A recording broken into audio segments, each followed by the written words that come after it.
Jeremy here at Christ Community EPC in Great Falls, Montana, with this week's segment of Ask the Pastor.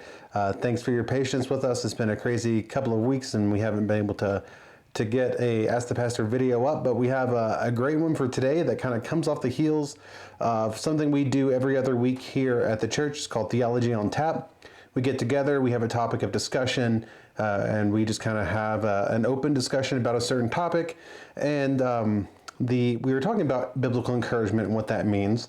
And then we began to discuss what the phrase that we read in the Bible, iron sharpens iron, what that really means. And that's the question today that was kind of fleshed out and talked about a little bit last night that I thought might be helpful to bring here. And so what does iron sharpens iron really mean?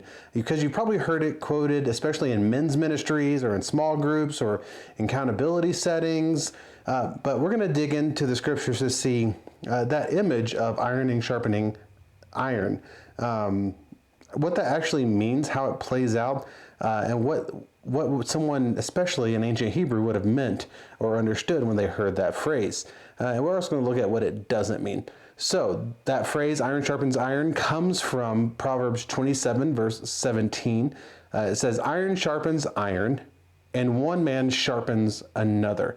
And it's a powerful image, but it's often reduced to something like we help each other grow, or we clash and get better through conflict.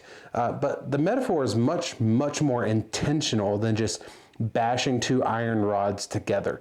If that's all you do, you actually don't sharpen anything. You make sparks fly, you probably damage the blade, but you actually don't sharpen anything.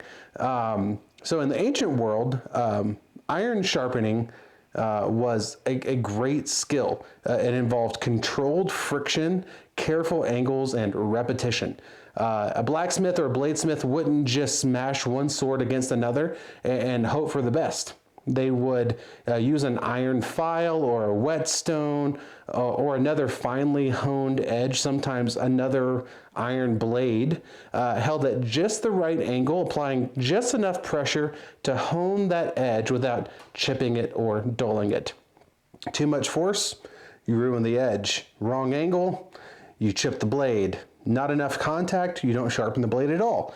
So when Proverbs says iron sharpens iron and one man sharpens another, it's talking about a purposeful, skillful process. Real sharpening takes a lot of relational wisdom. It takes correction and encouragement and challenge, all applied in a way that actually strengthens and refines a person. And so a lot of people treat this verse like a license for conflict, right? They'll say, hey, we argue a lot, but hey, iron sharpens iron, right? Not exactly, right? Sharpening isn't just friction. It's friction with a purpose within a relationship and with the goal of increasing someone's effectiveness and their godly calling. And it takes repetition.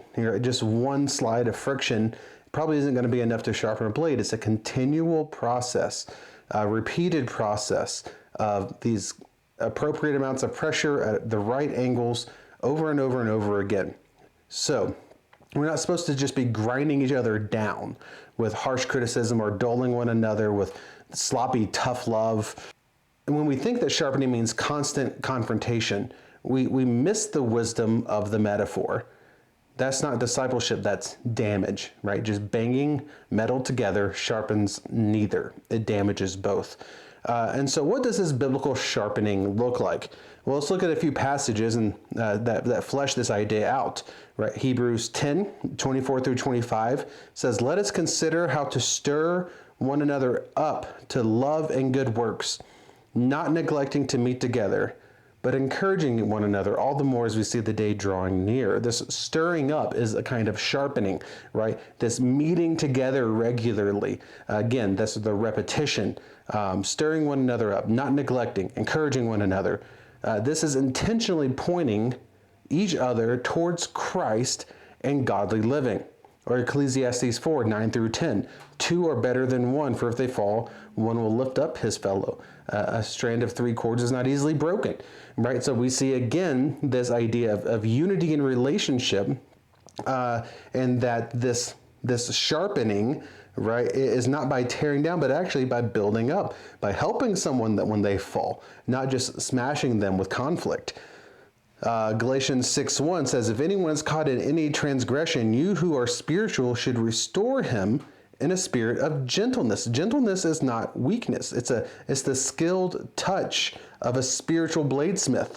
It's applying truth at the right angle with the right pressure for restoration, not destruction. What about Colossians 3:16? It says, let the word of Christ dwell in you richly, teaching and admonishing one another in all wisdom. That's the process. Teaching, admonishing with wisdom, not with pride, not with aggression, but with wisdom. That's what sharpens people.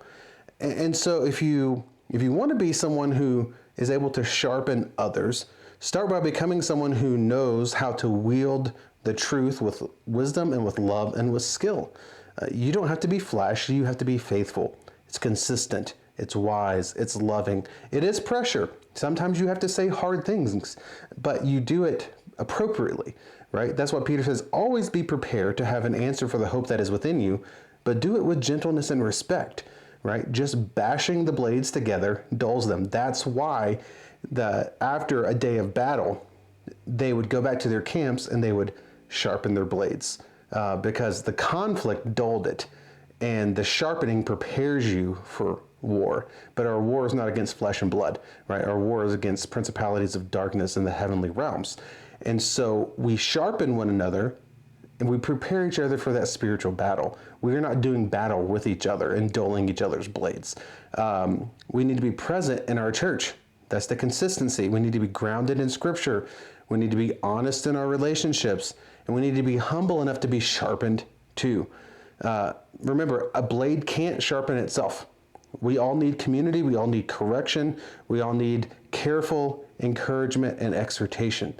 And that consistent, steady pressure applied at the right angle with a skilled hand and with love sharpens each other. And that's what iron sharpens iron. And so one man sharpens another means. So next time you hear that phrase, remember it's not about clashing, it's about craftsmanship, right? We are crafting each other in our interactions, in our encouragements and exhortations and comforts and presence with each other. We are sharpening each other in our discipleship for the spiritual battle that lays ahead. Well, thank you so much for watching. I hope this was helpful. If it was, please like, share, subscribe, leave a comment. You can also send me other questions you might have at Pastor Jeremy at ChristCommunityGF.com. That's Pastor Jeremy at ChristCommunityGF.com. And until next time, may the Lord bless you and keep you.